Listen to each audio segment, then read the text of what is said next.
Hello friends, welcome to SSC coaching centre. दोस्तों, आज मैं आपके लिए प्रॉफिट लॉस के क्वेश्चन लेकर के आया हूं जो किसी भी एग्जाम में बहुत बड़ी भूमिका रखते हैं। तो चलिए स्टार्ट करते हैं। पहला सवाल है, एक व्यापारी 15% लाभ पर एक टेबल को 460 रुपये में बेचा और उसने एक दूसरी टेबल को 10% की हानि पर बेचा और इस तरह उसे पूरे सौदे में ना तो हानि ना ही लाभ होता है।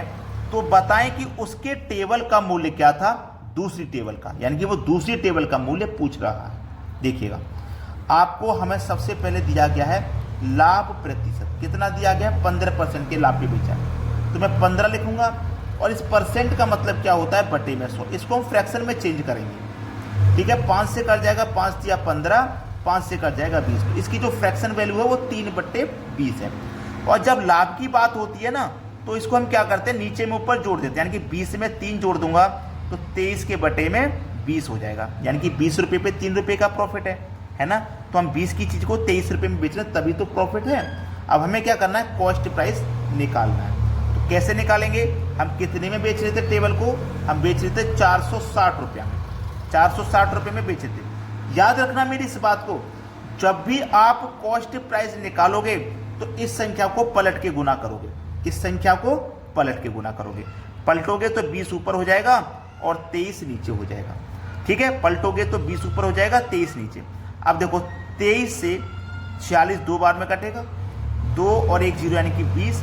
20 और 20 का गुना कितना हो जाएगा? 400। ठीक है, 20 और 20 का गुना 400। मेरे पास कॉस्ट प्राइस कितना निकल के आया? 400 रुपया। लेकिन ये तो पहले वाली टेबल का निकला है, मुझसे तो पूछ रहा है दूसरी टेबल का, है ना। दूसरी टेबल का पूछा है और दूसरी टेबल को हमने क्या किया था? 10% की हानि पर बेचा था।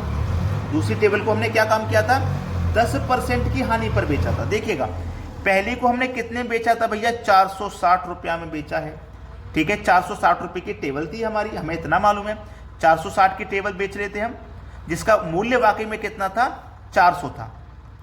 ठीक है भाई, 15% के लाभ पर हम कितने बेचे थे? 460 में, जबकि मूल्य 400 था। तो हमारा यहाँ पे प्रॉफिट कितना हो रहा था? 60 रुपये का। 60 रुपये का ही तो प्रॉफिट हो रहा था हमारे यहाँ पे। हमें इतना पता है 60 रुपये का प्रॉफिट हो रहा था। अब मेरी 10% की जो वैल्यू है ना, वो 60 रुपये है। इस 10% की जो वैल्यू है ना, वो 60 रुपया है। जब 10% की 60 रुपया है तो 100% होता है किसी भी चीज़ का मूल्य, तो 100% का मान 600 रुपया हो जाएगा। बी ऑप्शन बिल्कुल सही जवाब है। सभी को समझ में भी आ गया। अब देखते हैं अगला सवाल। अगला प्रश्न है, विक्रय मूल्य पर 25% लाभ क्रय मूल्य पर कितने प्रतिशत लाभ के बराबर है? देखिए, किसी भी चीज का क्रय मूल्य अगर आपको जब नहीं पता होता है तो आप उसे 100 रुपया मान लेते हैं, ये बात आपको अच्छे से मालूम है। ठीक है, उस पर प्रॉफिट मुझे दिया गया है कितने का? 25% का। तो 100 रुपये पे 25 का प्रॉफिट मतलब 25 रुपया, है ना। कॉस्ट प्राइस 100 रुपया हो गया, प्रॉफिट 25 रुपया हो गया। तो हमारा सेलिंग प्राइस कितना हो जाएगा भाई? 100 रुपये की चीज पर हम 25 रुपये ले रहे हैं, तो हम उसे कितने बेचेंगे? 125 रुपये में बेचेंगे। तो सेलिंग प्राइस मेरा 125 हो जाएगा। अब हमसे पूछ रहा कितने परसेंट लाभ के बराबर है? कितने परसेंट लाभ के बराबर है ये पूछा है। कोई बात नहीं, यहाँ क्या कुछ करना थोड़ी ना है। हमें देखो कितने का लाभ हो रहा है, लाभ के बराबर पूछ रहा है, तो हमें 25 का लाभ हो रहा है। ये 25 का लाभ कब हो रहा है? लाभ निकालो चाहे नुकसान, हमेशा कॉस्ट प्राइस पर निकलता है। कॉस्ट प्राइस आपका 100 है और प्रतिशत के लिए आप क्या करते हो? 100 से गुना। तो देखो 100 से 100 कैंसिल हो जाएगा, तो आपके पास जो आंसर बचेगा वो 25 बचेगा। यानी कि डी ऑप्शन बिल्कुल सही जवाब है। सभी बच्चों को आसानी से आ गया समझ में। अब देखते हैं आगे। अगला प्रश्न है, राम एक घड़ी 20% छूट पर खरीदता है तो 25 रुपए की बचत करता है। तो बताएं कि उसने घड़ी के लिए कुल कितने रुपए अदा किए? देखिए, जो भी उसने घड़ी के लिए रुपए अदा किए होंगे वो अपने आप में कितने होंगे? 100% होंगे। ये बात आप अच्छे से जानते हो। लेकिन उसने 20 रुपए की छूट मिली 20% की, तो 25 रुपए की उसकी बचत हो गई। यानी कि दुकानदार ने बोला सर आपको 20% की छूट दे रहे हैं और उसके बदले में 25 रुपये आपको कम देने हैं। तो 20% का जो मान है वो कितना है? 25 रुपया है। यानी कि 20% छूट के बदले में 25 रुपये की छूट उसको मिल रही है। अब देखिएगा, कोई भी चीज अपने आप में 100% की होती है और जब उसको 20% की छूट मिल जाएगी तो उसको दाम कितने का देना है? 80% का ही तो रुपया देना है भाई। रुपया उसे कितने का देना है? 80% का देना है। तो दे लीजिए क्या करेंगे, इस 25 में इस 20 से डिवाइड करेंगे और 80% का मान निकालने के लिए 80 से गुना कर देंगे। 20 से काटो 80 को 4 बार में, 25 का मल्टीप्लाई 4 से कर दो 100, यानी कि उस घड़ी के उसको कितने रुपए देने पड़ेंगे, 100 रुपए देने पड़ेंगे। वो घड़ी उसको 100 रुपए में मिलेगी 20% छूट के बाद। सवाल समाप्त हो गया। अब देखते हैं आगे। अगला प्रश्न है, अभय ने 20% छूट पर एक रेडियो खरीदी। उस रेडियो को उसने 15% लाभ पर 690 रुपए में बेचा, तो उस रेडियो का मूल्य क्या था। अभय ने 20% छूट पर एक रेडियो खरीदी है, यानी कि एमआरपी जो भी उस पर एमआरपी पढ़ा हुआ है ना, उस एमआरपी से 20% की छूट पर एक रेडियो खरीदी है। ठीक है, अभय ने। अब अभय ने भी उसे अपने पास नहीं रखा, उसने 15% लाभ पर बेच दी। ठीक है, अब एमआरपी जो पड़ी थी उस पर 20% की छूट पर खरीदा, तो खरीदा मतलब कॉस्ट प्राइस। ठीक है, अब इस कॉस्ट प्राइस से वो क्या करता है, 15% के लाभ पर बेच देता है। 15% का लाभ पे वो बेच देता है। 15% के लाभ पर जब बेच रहा है तो वो क्या हो जाएगा, सेलिंग प्राइस। ठीक है, और सेलिंग प्राइस हमें दे रखा, वो 690 रुपए में बेच रहा है। यहां तक कोई समस्या नहीं होनी चाहिए किसी को भी। अब आंसर आ ही गया, अब कुछ नहीं है। एमआरपी ही तो पता करना है। एमआरपी रेडियो का मूल्य क्या था वही तो पता करना है। एमआरपी बराबर कितना है मेरे पास, 690 इंटू, अब देखिएगा यहां पे मेरे पास क्या है 20%, ये मेरे पास क्या है 20%। अब 20% का मतलब इसको आप जब सरल करोगे, इधर मैं करके दिखा देता हूं फ्रैक्शन में। 20% का मतलब बटे में 100, ये कट जाएगा 20 से एक बार में, ये कटेगा 20 से 5 बार, मतलब 1/5 इसकी फ्रैक्शन वैल्यू है। 1/5 इसकी फ्रैक्शन वैल्यू है। लेकिन ये मेरे पास 20% की छूट है, आप ये ना भूलें, ये मेरे पास 20% की क्या है, छूट है। अब ये मेरे पास 1/5 आ गई इसकी वैल्यू।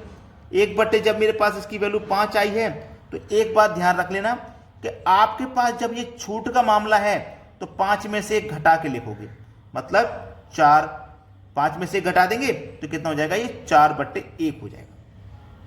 अगर छूट का मामला है तो घटा के, अगर लाभ का मामला है तो जोड़ के लिखते हैं। मेरे पास ये क्या है, 15% का लाभ। अब ये 15% का लाभ है, परसेंट का मतलब बटे में 100, 5 से कट जाएगा 3 बार में, 5 से कट जाएगा 20 बार में, तो 3/20 हो गया। अब ये 3/20 हो गया, इसको मैं जोड़ के लिखूंगा क्योंकि ये लाभ है, तो 20 में 3 जोड़ दूंगा, ये हो जाएगा 23 के बटे में 20। इस तरीके से करना है। ठीक है, तो इस तरीके से आप कर लीजिए। ये कितना हो जाएगा, 20, 3/20 है ना, इसको पलट के लिखेंगे। मैंने बताया था आप कभी भी कॉस्ट प्राइस निकालें तो ये संख्या पलट के गुना होती है। तो ये कितना हो जाएगा, 20 के बटे में 23, और ये हो जाएगा 5 के बटे में 4। ठीक है, 5 के बटे में 4। अब 23 से 69 3 बार में कटेगा और एक ये 0 हो गया। ठीक है, अब आपके पास ये तीनों संख्या मल्टीप्लाई में है। 20 का मैं 5 से कर दूंगा तो 100 हो जाएगा। अब 3 का मल्टीप्लाई 1 से करो तो 3, और 2 0 ये और 3 0 ये, तो 3 0 हो गए।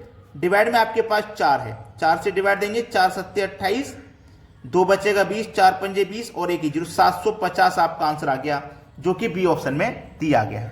ये आपके सवाल का बिल्कुल सही जवाब हो जाएगा। अब देखते हैं आगे। अगला प्रश्न है, रवि अपनी वस्तु पर कितना मूल्य अंकित करे कि उस वस्तु पर 6.1/4% छूट देकर बेचने के बाद भी उसे 5% का लाभ हो जाए। देखिएगा वो कितनी छूट दे रहा है, 6.1/4% की, और इस छूट के बाद भी वो कह रहा है उसे 5% का लाभ होना चाहिए। तो देखिए 4 6 24, 24 में 1 जोड़ो, 25/4 हो जाएगा। ये 25 के बटे में 4, और परसेंट का मतलब आप जानते हैं बटे में 100 होता है। तो ऊपर हो गया 25, बटे में हो गया 400, 25 से कम 25, और 25 से कटेगा 16 बार में 400, मतलब 1/16। अब ये छूट है तो नीचे में ऊपर घटा के लिखेंगे, 16 में से घटा देंगे तो 15/16 हो जाएगा। और प्रॉफिट होता है तो जोड़ के लिखते हैं। ठीक है, तो हमें क्या करना है, एमआरपी पता करना है। 5% का लाभ हो जाए ऐसा एमआरपी पता करना है। एमआरपी बराबर सेलिंग प्राइस बराबर, अब मेरा कितना निकल गया है, 15/16। 15/16 बराबर, अब 5% का मुझे लाभ प्राप्त हो जाए तो 100 की चीज को 105 में बेचूंगा तभी तो 5% का लाभ होगा, तो बराबर 105, बस इसी को तो सॉल्यूशन करना है, आंसर आ गया। ठीक है, 15 से 7 बार में कटेगा आपका 105 और 16 का मल्टीप्लाई 7 से कर दो, 16 सत्ते 112 होता है। तो 112% देखिए किस ऑप्शन में है, पहले ही ऑप्शन में मिल जाएगा। ये आपके सवाल का बिल्कुल सही जवाब है। तो आज का वीडियो आपको अच्छे से समझ में आ गया? कमेंट करके जरूर बताया करें वीडियो आपको कैसे लगते हैं। ठीक है दोस्तों, धन्यवाद।